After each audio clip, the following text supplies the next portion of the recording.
লাইনটির দৈর্ঘ্য হচ্ছে 11 মিটার ও প্রস্থ হচ্ছে 6 মিটার। ডান দিকে যে উপরে লাইনটা থাকে সেই লাইনটিকে বলা হচ্ছে এন্ড লাইন।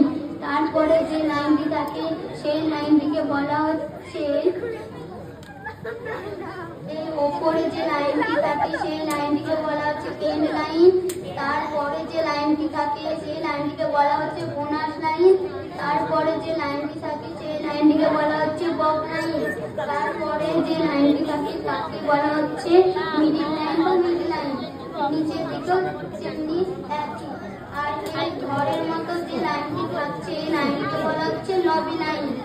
এবার আমরা জানবো হচ্ছে যে আক্রমণাত্মক কলাকৌশল। এই খেলা নিয়মাবলী হচ্ছে, এক নম্বর হচ্ছে বিপক্ষ দল এবং প্রতিপক্ষ দলকে আউট করে দেয় তখন সে বোনাস হিসাবে 2 পয়েন্ট বোনাস পেয়ে যায়। আক্রমণকারী যখন সম্পূর্ণভাবে বোনাস লাইন অতিক্রম করে তখন তার দল একটি বোনাস পয়েন্ট পায়। খেলা শেষে যে দল সর্বাধিক পয়েন্ট